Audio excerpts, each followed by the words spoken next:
What's up, everybody? What's up, everybody? It is Thursday. Thursday. Come on now, you know what time it is. It is Thursday. When you see our faces on a Thursday, you know it's time for Inside the Relationship. So, what we need for you to do is share. Listen, Let me today's share now. show in particular, I will say this again once the intro plays. Today's show in particular, I'd really like to get people's input on today's On show. all of them.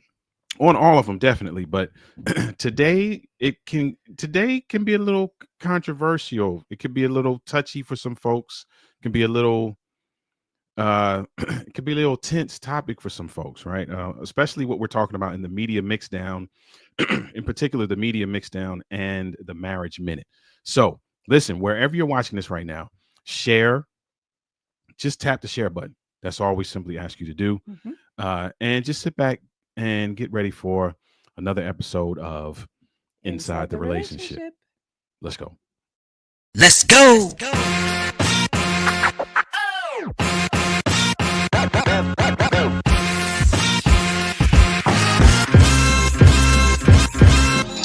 You're watching Inside the Relationship with Denise and Ollie.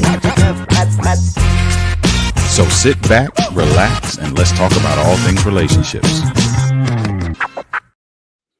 So, what's happening, folks? What's going on? Listen, welcome. If this is your first time seeing us, welcome. If it's not your first time seeing us, welcome. Listen, we are Denali. I'm Oliver. I'm Denise. And we're passionate about seeing relationships thrive. We're authors, speakers, and coaches in that space.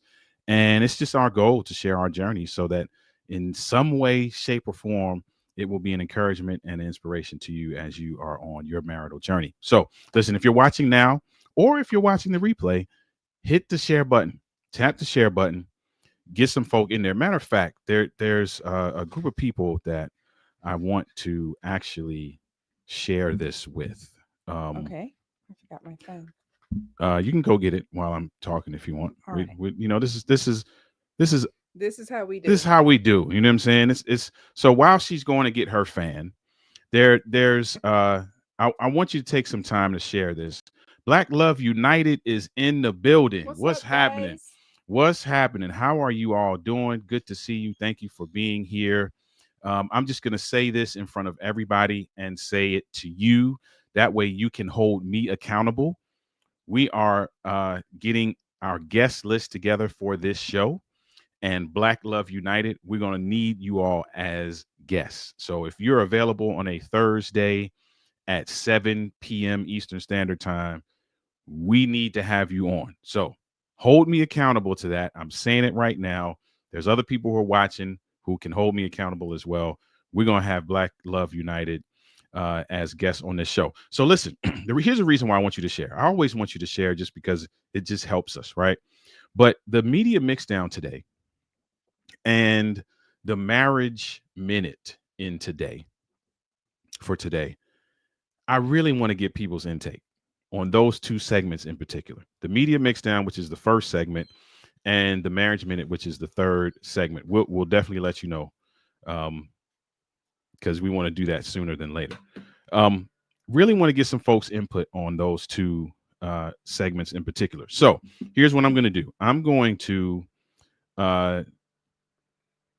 do what I asked you to do, which is I'm going to share. So I'm going to share this.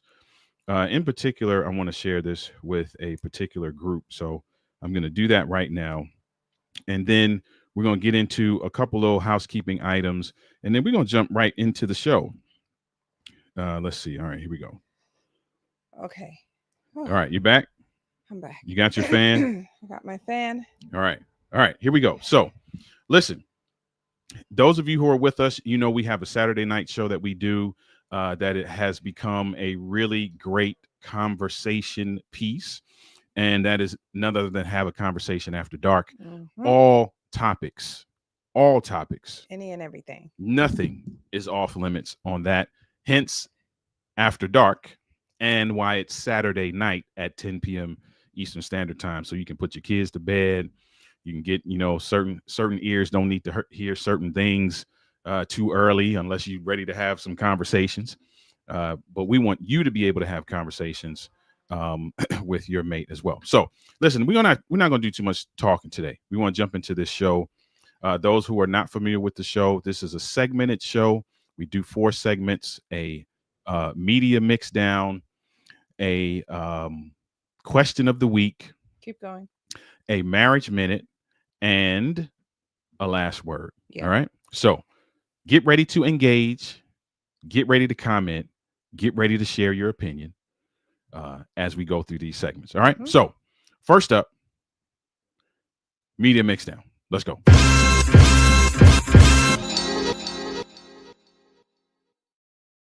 Okay, so for the media mixdown, I'm going to play a video. I want you to listen to this video. It coincides with, if you saw the graphic for today, the graphic for today is, can your man lead you even when he's learning how to? Can your man lead you even when he's learning how to? Let's check this video out. Can your man lead you even when he's learning how to? That's a convicting question right there, because us women, we like information, we like details, because it provides a sense of security and stability. And this isn't bad, however, it can come from the wrong place. When we know all the details and we got the who, what, when, where, how, why, that's when we will determine if we move or not. But is that what it actually means to be led? When we have this mentality, we will unknowingly, number one, put a standard of perfection on that man. And number two, we will not give him room to grow as a leader. When you read the Bible, it says God told Abraham to leave his father and his mother's house and go into a land that he will show him. Now, I don't want to focus so much on Abraham. I want us to look at the life of Sarah. She followed her man even when she did not have that much information. And that must be something that we commend her for, right? So the revelation that she got out of this, the revelation that she had, and which I believe many of us women need to grab on hold to, is, can your trust be so deeply embedded in God that the trust that you have for your man is in the knowing that God will lead him? Can your man lead? So what do you think about that? I agree with her. Okay. I agree with her because remember, like she said, she gave a great example. I think that as long as I know that I'm being led by someone who's following God, even if you're learning, I'm okay to follow you. Okay. Because you're following God. And when we say learning, this may be something that you've never been used to doing on a regular basis before. You being the husband, I mean.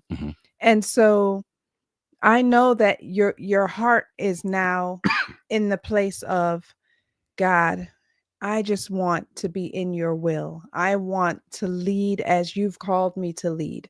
I want to lead my family, my wife and my family, in the right way. I believe that if that's your heart and that is your posture, I have no problem leading you, because yes, you're learning, but you're learning from the one. Okay. You're learning from God. And so God is not going to lead you anywhere where we should not be going. So yes. Okay. So I agree with you. Let me just say that first. Here we go. Let me say that first. I agree with you. Now, for the sake of argument,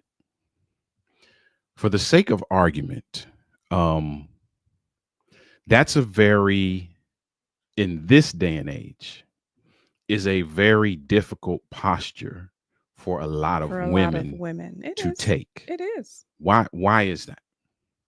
Why is that so difficult? Why is it so difficult to allow me to learn and lead? Because if you think about it, we do it everywhere else. If you hire me for a position, you're allowing me, and that position is a leadership position, you're allowing me to learn and lead. If I hire you for a position and it's a management position, I'm Yeah. allowing you to learn and lead. Why can't we do that at home? What's so difficult about that? I don't know. I guess I think society these days, it's not often, not all the time, but often it's not about the whole figure. It's not spiritual. It's not about the figure of Okay. me following where you're leading because you're allowing yourself to be led by God. Right. That is not, people don't think that way. They think about, well, you know, how is he gonna, everybody, society says that he should be making money. Society says that, he should be at this place by now. And society says, the world says, society says. And often it doesn't have anything to do with what does God say? Yeah. And that's why, I think. And it's for a lot of women, they don't want to be ridiculed. Like, man, you letting this guy lead you and he don't even know where he going? Like, you look ridiculous right now. Yeah, and I think that's a big part of it. Mhm. I think there's some other factors as well, but I think that's a big part of it. First of all, the elephant in the room is a lot of folk don't even like that term. What term? In terms of like, you ain't leading me. Like, Yeah. that's not what we doing here. Yeah. First and foremost, right? So I think that's where folk kind of buck against the system. Mhm. Now, in the Marriage Minute, we're gonna kind of tackle this a little bit further in the Marriage Minute. For those who are kind of jumping in and out, what we're talking about right now is actually the question that is posed on the graphic, which is, can your man lead you even when he's learning how to? And that is, I played a video from a young lady who was talking about that. She used Abraham and Sarah as an example. Abraham was told to leave his home and go to a place that God would tell him eventually, and she went with him. So as long as my man is learning how to be led by God, yes, he can lead me. Okay. If he's learning how to be led by, his dudes, the world, the streets, society, what society says, and because he wants to make himself look good to society or to the world or to whomever, his dudes, no, you can't lead me. Okay. Not following them. You can lead me if you're being led by God. Okay. But no. And I'll add to that too, because to be fair, there are some folks who are not. They don't filter this through the lens of God or Christianity. You need to be able to allow your husband to lead if your husband is showing that his leadership skills are developing correctly. If he is making wise choices, or if he is going through the process that's required to make wise choices, if he is learning and growing, if he is advancing, if he is, and I'm bringing the Christian, the spiritual part of it now, if he's praying and if he's studying and if he's listening, right? You should be able to let him develop into that person, right? Very seldom, and a lot of people may not be willing to admit this, but very seldom when you get married do you get a complete package. Very seldom.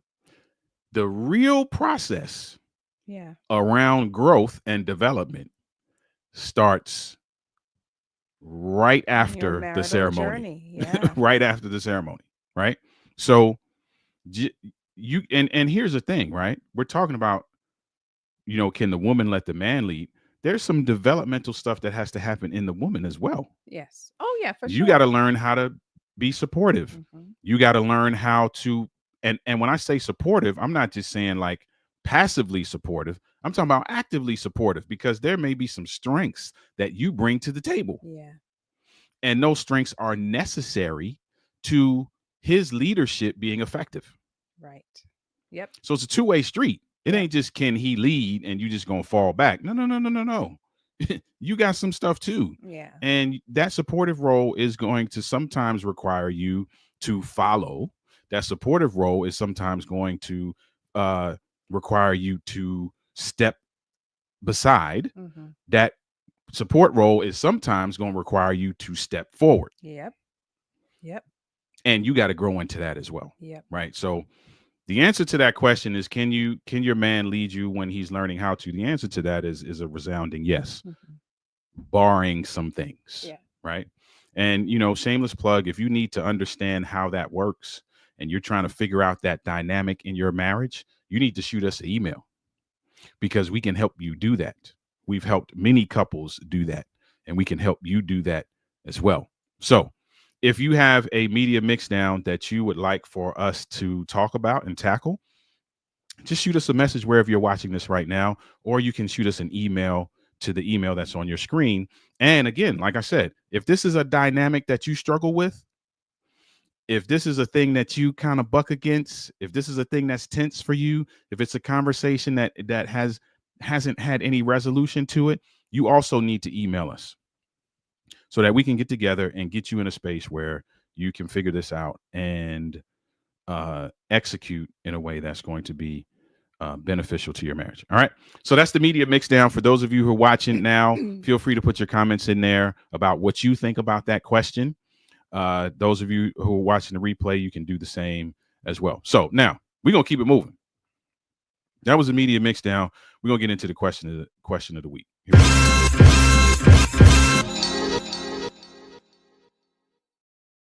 Question of the week. How can I help my spouse understand the importance of intimacy in our relationship when they seem indifferent to it? How can I starts with a conversation, obviously, and just let them know why it's important to you, what it does for you, what it does for the relationship, what it makes you want to do for the relationship. So what's not clear in this question is, are we talking about intimacy on a whole? Correct. It doesn't say. Or are we talking about sexual intimacy? Because a lot of times when people use the word intimacy, they're immediately going to the bedroom. Right. I'm going to answer both. Okay. I would say the first thing you need to know is, if it seems like they're indifferent, you need to know why.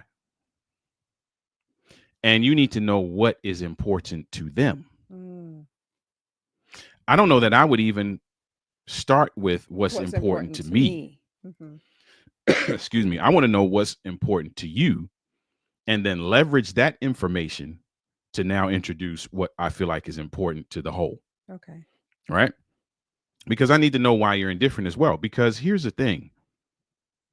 Very few couples go into marriage indifferent about intimacy on any level. Very few couples go into marriage indifferent about, hey, we like to hang out and we like to go on dates and we like to do this and do that and do the third. Very few couples go into marriage indifferent about how much sex they want to have. So that means the indifference is due to some other underlying need that ain't being met. Right. So what happened? What happened? Right. To make you now indifferent. So that's really, it's not so much, you need to help your spouse understand the importance, but you also probably need to do some digging first. Understand the reason for their indifference. Yeah, you need to do some digging first. Black Love United said there is usually a breakdown. Absolutely. Somewhere. Absolutely. Somewhere else. Yes. Absolutely. There's something Somewhere that you can else. point back to. There's an underlying, it ain't just about the indifference to intimacy. There's an underlying either expectation that hasn't been met, need that hasn't been met, and that needs to be articulated. Yeah.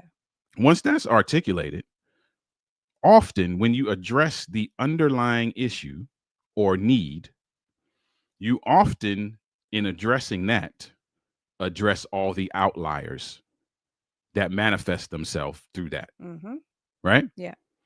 It's like you go to the doctor and you're like, man, you know what? I keep getting this shoulder pain or I keep getting this neck pain. And, you know, I've been taking Motrin for my neck and it just keeps coming back. Right. Mhm. They do some digging and find out the situation is really in your back. Right. And they go in and fix your back. And boom, this is automatically addressed Mhm. as a result.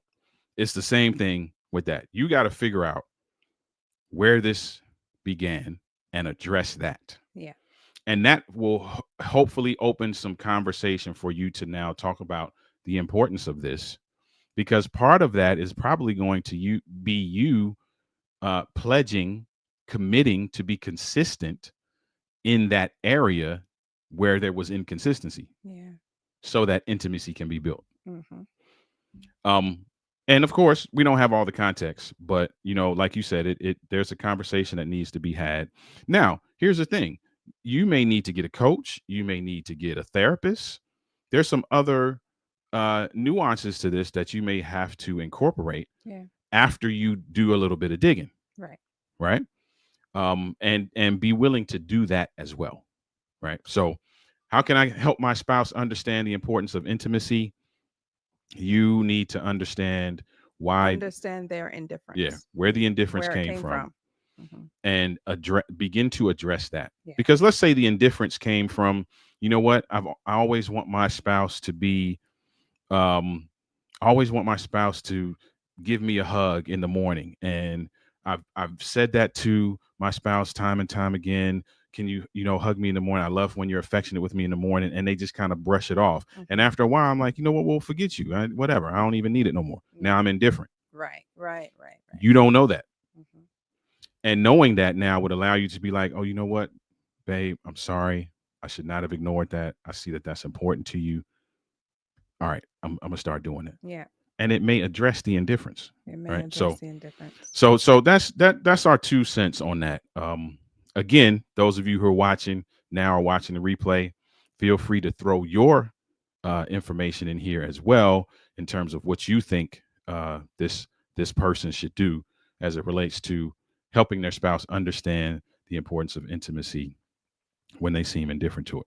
And like the media mixdown, if you have a question that you'd like us to tackle, Send us your questions. DM us your question or email your question to the email that's on the screen, and we'll make sure that we get that We'll in the tackle it. rotation. Yep. For question of the week. Mhm. All right. Now, here comes a tough topic. Oh boy. Here comes a tough topic. We can kind of connect some dots back to the media mixdown, but let's talk about this in the marriage minute.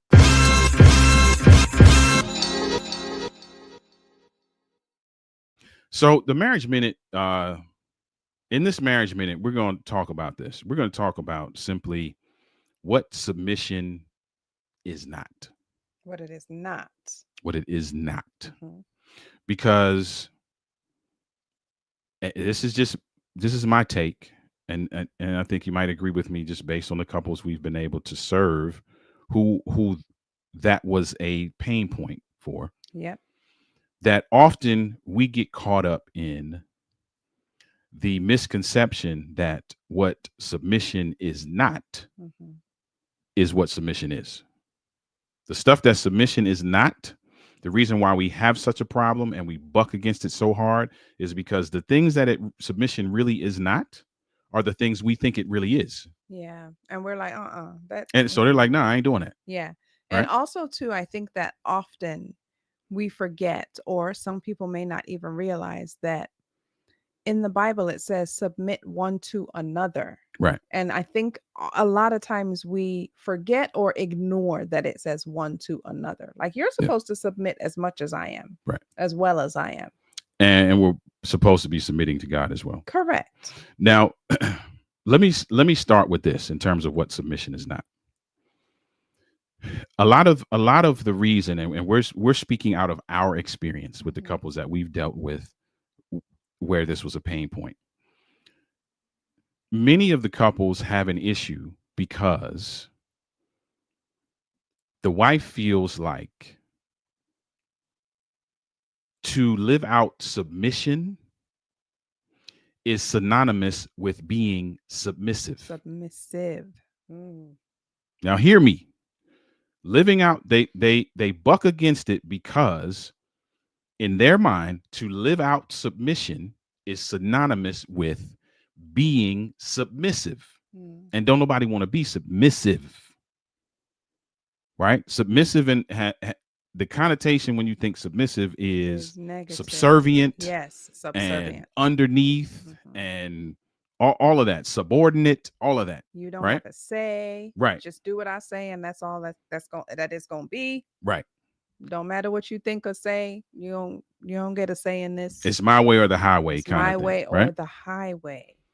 And that is not what submission is. Correct. So what submission is not, first of all, is it is not synonymous with being submissive. Mhm. Right? If you think about a mission, and we say this to couples all the time, everywhere we go, we stress the importance of you and your spouse having a mission statement. Mhm. Let's say you have defined a mission statement for the trajectory of your marriage, for the goals that you want to reach as a couple, for the ideas that you have, for the visions that God has given you, whatever it is, and you have that outlined. Now, we have a choice to make. Mhm. We can either come under that mission or not. Mhm. Yeah. That is essentially at its core what submission is. Mhm. Now, are there parts of that that I will outline? Absolutely. Right. Are there parts of that that she will outline and I contribute to, or I outline and she contribute to, vice versa? Yeah. Absolutely. Yeah. Now, that does not mean that I'm contributing to, it doesn't mean I'm contributing everything and she's just like, okay, whatever you say. Right. Because this is a team. This is a team. Let's go to the sports piece. Black Love United said never heard that one. Never heard that one. Never heard. I'm assuming you're talking about the submissive piece. We get that a lot in terms of I don't want to be submissive, and ain't nobody asking you to be submissive. Let's be clear about that. Ain't nobody asking you to be submissive, not in the negative connotation of the word that a lot of people are thinking as it relates to being submissive, right? If you think about a team, right? If I play on a basketball team, we have, as a team, we have this goal to win games. Mm-hmm. Now, the team management, the team coaching staff, they may have some plays that are designed. They may have a particular offense that they like to run in that franchise. Right. They may have a particular set of defensive tactics that they like to run in that franchise. And you and your teammates, if you decide you're going to be a part of that team, you now are deciding to be in alignment and in agreement with that particular set of defensive plays and that particular set of offensive plays. Now, it doesn't mean you don't have a say. It means that you're going to bring the best of who you are and your position to that organization to fulfill that mission, if you will, as it relates to running those plays. Black Love United said that submission and submissive. Yeah. So let me say this. Let me say this, Black Love United, and I think you'll understand this. If we're talking semantics, the words mean the same thing. Like, let's just, between you and I, let's just be clear. If we're talking semantics, the words mean the same thing. When we're talking connotation, which is what we have to take a lot of our couples through first to flush their mind out of this, a lot of times we got to take couples through the connotation piece just to flush their system. So I'm talking connotation wise, but I hear what you're saying on that. I get you. And I'm with you 100%, because often once we flush it out, often we'll tell couples, listen, don't get caught up in the semantics. Yeah. Because at the end of the day, what you're trying to do is really understand accept, understand, contribute to, and accept that there is a mission, and come up with a system on how you're going to contribute to and fall under that. So submission is not you being told what to do and being expected to do it. Submission is not you not having a voice. Submission is not, and like Black Love United said, be a team. Be a team. Be a team. Yep. Submit. Did Go you ahead. finish your sports analogy? I think I did. Okay. Did I? I might have cut myself off. You Maybe. did, I think. But go ahead.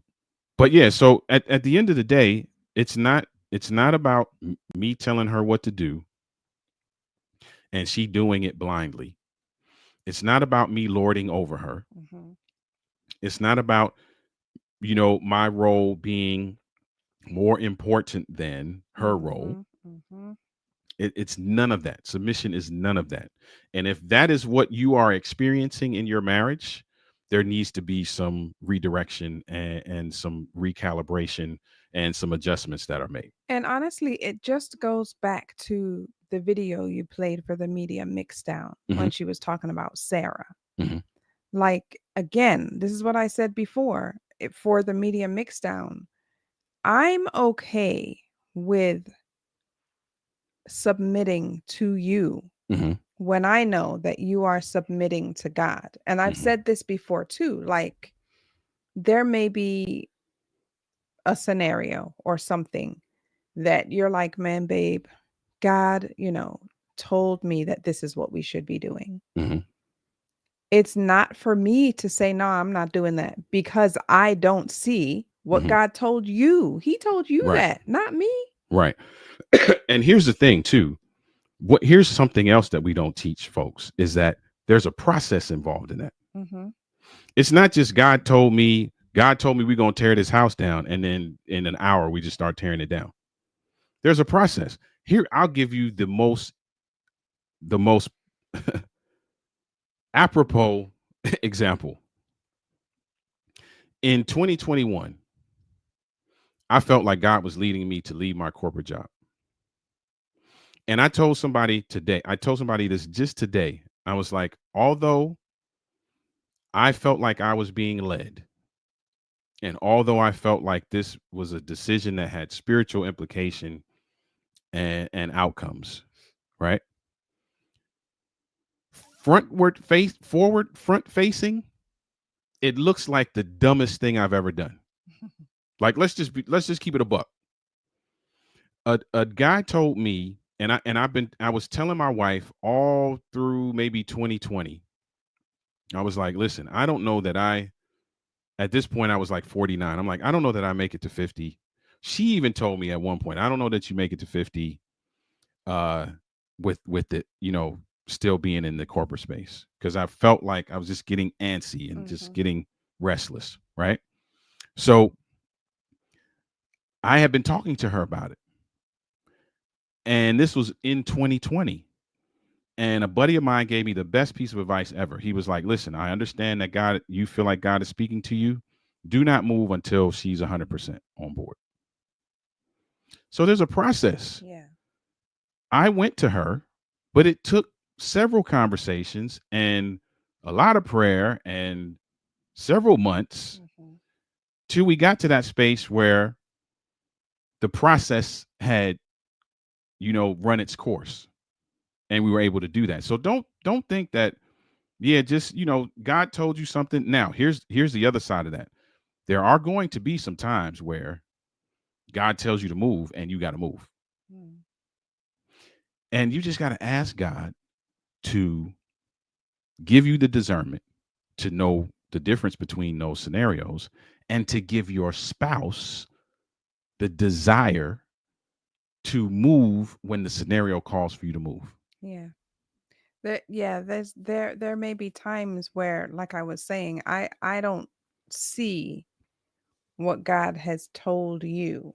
I don't see it. And it may not be for me to see, but because I want to submit to your leadership and because I know that you're following God, that's for me to take up with God and be like, God, I don't see that. I don't see that, but you know, if he's wrong, that's between you and him. Yeah. Black Love United has a great question I'm gonna get to in just a second. Shout out to Sam Russell in the Hey, comments. Sam. Said, I am deeply skeptical these days about such framing as male leadership.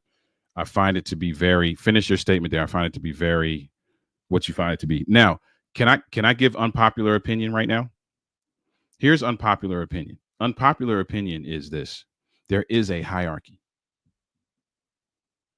There is a hierarchy. Mm-hmm. Now, just because there's a hierarchy doesn't mean that the hierarchy gives you liberty to lord. The hierarchy doesn't give you liberty to lord, right? It's like I own a company and I'm the CEO of the company. You are the president of the company. We have a vice president. We have a CFO. Then we have managers, and we have leads, and then we have individual contributors. That's the hierarchy. Yeah. Right? Yeah. That doesn't mean that the individual contributors can't come in the meeting and be like, hey, you know what? We've been doing this thing and we feel like it might serve us a little better if we did something else. Right. Right? Yep. It's not a dictatorship. Right. It's not just me saying all those people that I just called that are under me, you're going to do what I say. You're going to come in when I say come in. Mm-hmm. It ain't like that. Marriage is not like that either. Although there is a hierarchy. Let's be clear about that. There is a hierarchy. All right. So great question right here. Question. So do we only submit if he is a Christian? So do we only submit if he is a Christian? So I'm not a Christian. What if I don't know anything about submission? You're a Christian and I'm not, is what I'm taking her question to mean.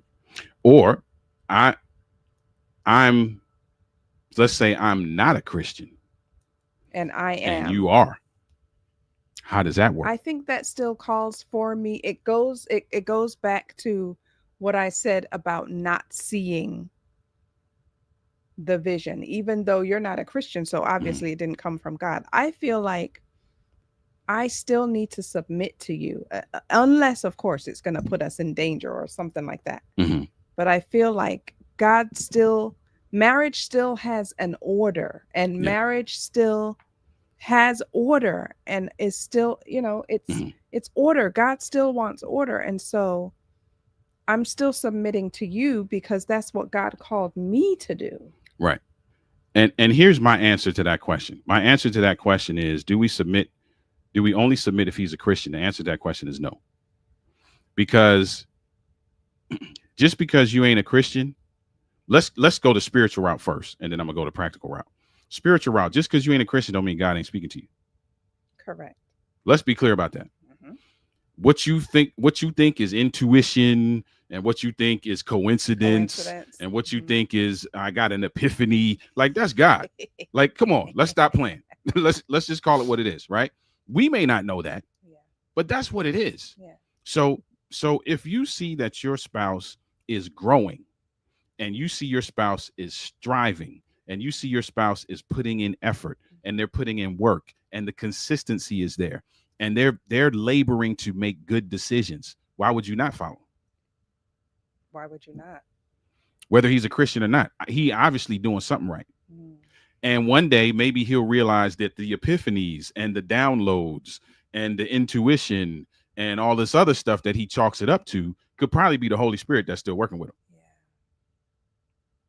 Yeah. You know what I'm saying? So, and I love that you asked that question, because that question comes up a lot. I love that you asked that question. I hear people say they submit if they feel like he is hearing from God. Yeah. That's a slippery slope, because now that's you making a judgment call on whether you think he's hearing from God or not. You don't know how that's going to manifest itself, right? Think about some of the folk in the Bible who heard from God, and God was asking him to do some seemingly ridiculous stuff. Like the woman in the video talked about Abraham. Right. Can you imagine? I felt some kind of way coming to my wife talking about, I'm about to leave my job. Mm-hmm. Right at the cusp of when I'm doing this. Mm-hmm.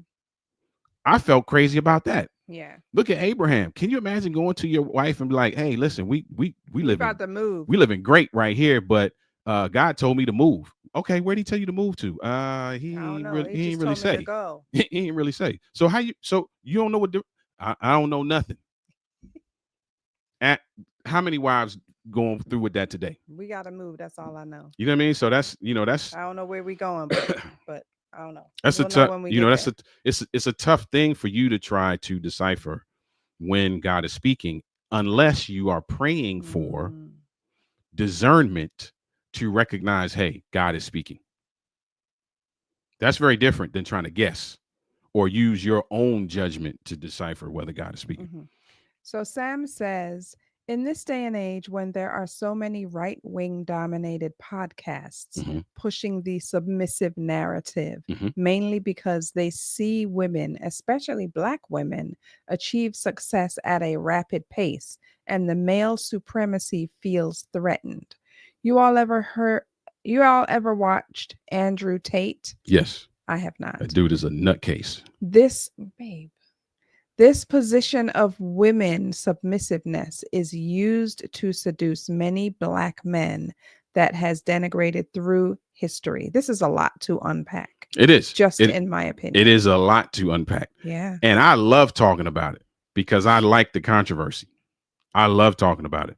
Now, Andrew Tate has said some really good stuff over the years, but the dude is, you know what I'm saying? And I don't know if he does this just to spark controversy, but a lot of what he says, you listen to this dude, you're going to tear up your relationship.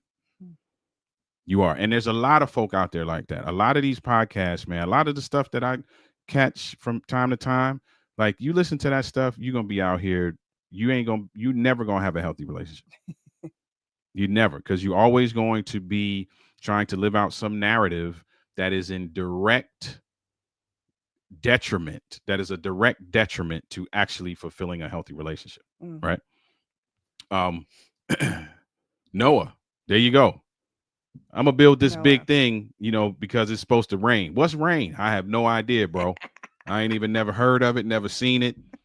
God just said it was gonna rain. Can Like, you come on, fam. imagine if you said Like, something to me that a word that we had never heard of before, right? yeah, Can you imagine? What? yeah, that's crazy. I mean, that is bananas, and that's why you got to be in tune yourself with God. Yeah. Because if you think about it, there are also times where God had to go to the other person. The other person? Yeah. Do you remember God, and this is a backwards example, but this is the first thing I thought about. God came to Mary and said she was going to be the mother of Jesus. Mm-hmm. Had to go to Joseph too and be like, hey, bruh, hey, easy. Like, it's for real. Yeah. So, and sometimes, and that's, you got to be in tune with God so that when your spouse, your husband or wife, because again, we're supposed to be submitting to each other. Yep. Husband or wife comes to you with something that seemed way off the wall and reckless. This is your opportunity now, not to buck against him, but to go to God and be like, hey, can you confirm this? Yeah. This don't sound right. Yeah. You know what I mean? But we want to walk in oneness. So listen, help me out. Confirm that for me. Right. Hey, listen, I hear you, bro. I hear you. But there's some things that I've heard him talk about that if you extrapolate those couple sentences, it makes sense. But his overall mentality around certain things is highly detrimental to folk living successful. Single. Sam also said, I personally don't believe in male leadership. I believe that once you are married, you are supposed to be on the same team together. You are supposed to be on the same team together. You are supposed to be on the same team together. But I'm a push back a little bit, Sam, on this and say that it's not male leadership. It's just leadership across the board. She is just as much a leader in this scenario called marriage that we are living through as I am. There are just some things that he takes the role on, or he Right. takes the lead on. There are some things that he does take the lead on. There's some things where I have a better input than he does. And he's like, okay, yeah, you're right. We're going to go with that. Hence the reason why we stress a marriage mission statement so heavily. Because when you have a marriage mission statement, you know exactly where you can where you plug in. Yeah. Yeah. You have this marriage mission statement lined out, and automatically by seeing that marriage mission statement, we automatically know, you know what? That's your strength. That's you Yeah. all day long. That's your You can strength. knock that out the park all day long. I got your back. Oh, you know what? That part of the mission, that's you. Yeah. I've seen you do that, Yeah. and you do it well. Right. And then you squash all this from jump. Mhm. You don't even have to deal with this stuff if you just have a mission statement that you can come under. Because Submit. yeah. Because what if we have this, we have this mission statement and there's one piece in it where that's my strength. Mhm. But because you are the male leader, you're like, no, I'm the male leader. I'm gonna do this. And 'Cause that's what I'm happens. the male leader. Yep. And then the thing falls apart and we wonder why there's conflict. Well, Mhm. because you didn't allow me. This is my strength. Right. And so you wanted to go ahead. Right. Have at it. Now we looking crazy. Now we looking crazy. Yeah. So having a marriage mission statement, this is where I will end with this. Having a marriage mission statement is crucial. You can't come under something that don't exist. Mhm. Like, come on, folks. Think about that for a second. If there's a mission that you need to come under, that means a mission needs to be outlined. Mhm. You can't submit to something that ain't there. Plain and simple. Mhm. So Samuel says, ask the British parents, shout out to British parents, how much they had to spend on therapy to undo the damage done to their teenage son by Andrew Tate. Oh yeah, the dude is wild, folks. I don't That's crazy. yeah, I don't dispute that at all. The only reason I said what I said earlier is because what I've learned to do over the years is I've learned to look at all of the stuff that I look at and all of the stuff that I read. I've learned how to pull out the meat And leave and the, spit the bones. yeah, and leave right. the bones. That's the only reason I said what I said. But holistically, if you are looking at Andrew Tate's holistic body of work, the dude is wild. I've never really And watched any of you his are going to screw up your life Ooh. listening to that dude. mercy. Like, let's be clear. You're going to screw up your life listening to that dude. There's some things you can pick out, some things he, says about certain things that, you can take these 2 sentences and be like, okay, that makes sense. But holistically, no, you cannot. From an ideological standpoint, you can't follow that dude because your life is going to be jacked. Okay, let's move on from Andrew. All right. So Tate. I learned so much from my wife throughout Throughout the the years, years. as you should. Me too, bro. Me too. And that's the whole process. Mhm. You got to know, right? You're not missing anything by not knowing him. Indeed. So listen, that's part of what submission is not. And, again, look at what the mission is for your marriage. That's a phenomenal conversation to have with your spouse, matter of fact. Mhm. If you've never had that, like, what's our mission? Even if you've been married 10, 20, 30 years, what's our mission going forward? Right. What's our goals? What's our vision? What are we here to do as a couple? How are we here to sharpen each other? What do we have that can impact those around us? And as you begin to create that, you'll begin to see where each of you align with that mission. What do you think about a couple that never really had a mission and they're like 30 years into their marriage? Mhm. What do you think about them now saying, okay, we're going to create a mission? It's like 30 years in. Do they still need to create one? I think it's beneficial at any stage of your marriage. Now, a marriage, if that 30-year-old marriage has been running smoothly, and I use that word very loosely, then it shouldn't be difficult to create. True. Because you've been living it the whole time. You just never articulated it. You never put Very it down true. on paper. Very true. So it shouldn't be that hard to come up with. You'd be like, hey, what have we been doing over the last 30 years that has worked, that has grown us, that has allowed us to be impactful, and start there. Yeah, you're right. Yeah, Yeah. start there. That would be us. we don't have a mission statement. Hey, Hey, and and a lot of that's people don't. And that ain't no it ain't, you and know what I'm that's saying? fine. That ain't I would venture to say that most married couples probably don't have a Yep. mission statement. But I can guarantee you this, from watching Black Love United, I can make this assumption. They're already living it. They're living it for sure. So they may not have actually physically drafted something, put something down, had a conversation, pulled out these bullet points and created these benchmarks. They may not have done that, but you watch them, Yeah. they're already doing it. Yeah. They're already doing it. Yeah. So said I heard we need one. And listen, it's never too late. Yeah. And for you guys, it's gonna be easy to create. Yeah. Because all you're gonna do is look at the impact that you all are having on the lives that you touch. You're gonna look at the growth that you've had over the years and the lessons you've been able to extract from that growth. Yeah. And then how do we package that in a way that allows us to continue to do this moving forward? Right. Because you already live in it, as Yeah. opposed to some folk who are starting from ground zero. Mm-hmm. Y'all not starting from ground zero. Yeah. So Or I think it's dope. as opposed to a marriage, a couple where their marriage has been pretty difficult Right. for a lot of years, and Right. then they decide to sit down and be like, we need a mission statement because how we're living or how we've been doing stuff in the past is kind of rocky. And maybe if we had this mission statement to write down our beliefs, and that will help us to get more onto one-mindedness. Right. Yeah. Yeah. So yeah, I think that's beneficial.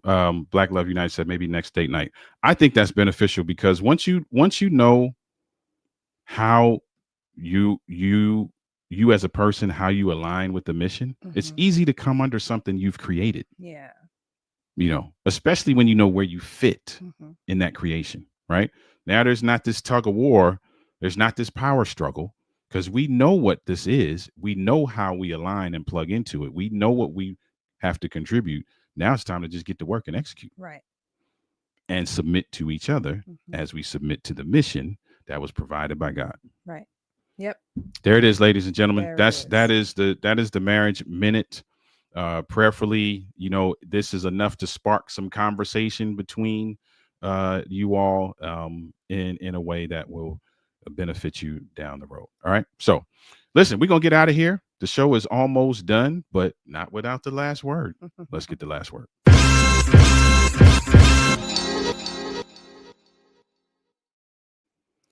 So the last word, and I didn't really think, I thought of this on the fly just not too long ago. So I hadn't really had time to really think it through. So I don't know what the title would be, but if I had to give it a title, I would probably say, let your spouse be. And let me explain that. Okay. So, the past couple of days has been a little stressful here and there for us. And we both have different ways of handling stress. Yes. And so earlier today, you came up to me when I was at my desk and I was working, and you pulled my chair back and you turned me around and you grabbed me so that I could stand up. And I know that is one of the things that you do to try to jolt me out of the moment, or jolt me out of feeling stressed, because that is what you need. Right. And so I was thinking, okay, I'll stand up, I'll give him a hug, but that doesn't, for me, really help with the stress. I'm not saying I don't like it, but I'm just saying I love when you do that. But for me, that's not something that alleviates stress. I love when you do it because I love, of course, our interaction and physical touch and all of that. But for you, that is your way for me to come up to you and pull your chair back and make you stand up and hug you. That is a stress reliever for you. So when I say let your spouse be, I'm not saying leave them alone and ignore them and just, not care about the fact that they're stressed. But just know that the way that your spouse handles stress may not be the way that you do. Yeah. So let them, that's what I mean when I say let them be. We both handle stress differently. Yeah. So That's good. That's good. And learning that, people who've been around us long enough know we always talk about learning our spouse and being intentional about learning your spouse and then leveraging what you learn, right? We say that all the time. If we said it at one time, we said it a million. So that's a part of learning your spouse, right? And learning how they do that, having a conversation. Hey, listen, when things are going crazy, how do you want to be treated? What is the interaction that you benefit from and vice versa, right? So learning that is very beneficial. Yeah. So that's the last word. Let your spouse be. Yeah. Good stuff. Good stuff.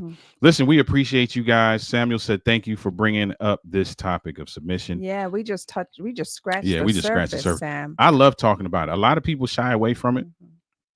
I love talking about it. I really do. I can't wait. There's some engagements we got coming up, and it's gonna get dicey up in there because we're gonna bring it up. And I love it. They're gonna say, "Don't come back." They're gonna ask us to never come back again. Bring it on. I'm ready. Bring it on. Bring it on. Listen, all jokes aside, though, thank you guys for being a part of this. Those of you in the comments, those of you who are watching but weren't in the comments, thank you for being here as well. Those of you who are watching the replay, thank you for being here and watching the replay. We love you all are the best part of this. And so continue to join us. If this is your first time, if you're watching on YouTube, subscribe to us, to our channel on YouTube. If you're watching on Facebook, make sure you connect with us. Matter of fact, if you're watching on Facebook, we would love for you to go over to YouTube as well and subscribe, because that's an focus area for us coming up in the new year. Also, hey, listen, join us for our Saturday night show. The Saturday night show is a really great show. Have a conversation after dark. A lot of stuff gets talked about, and the whole goal of that show is something we say at the beginning and end of each of those shows, which is conversation is a catalyst for growth. Conversation is a catalyst for bonding, and conversation is a catalyst for learning. And so these are things we just throw up in the air and leave with you so that you can have conversations about. All right. So listen, with that, we're going to get out of here. Thank you again for being a part of this. Share this if you have not shared it already, so that somebody else can benefit from the conversation that took place tonight. Black Love United said, love that. I said, while you were gone, right? I said this on camera so that I can be held accountable to it. We need them on the show. Yes. They will be a guest on one of these Thursday shows. Great. I'm going to make sure that takes place. So I said it on camera so I can be held accountable for it. All right.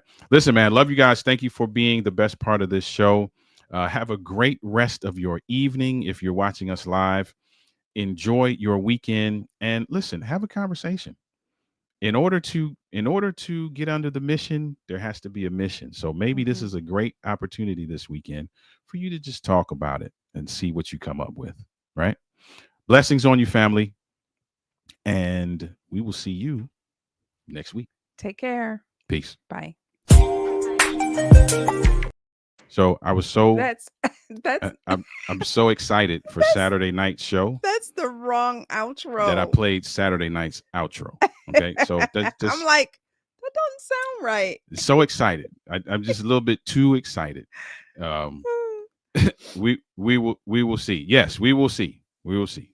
All right, good stuff. Good stuff. All right, here we go. I'm not gonna play Saturday night's outro this time. All right. Have a good evening. See you later. Good night, everyone.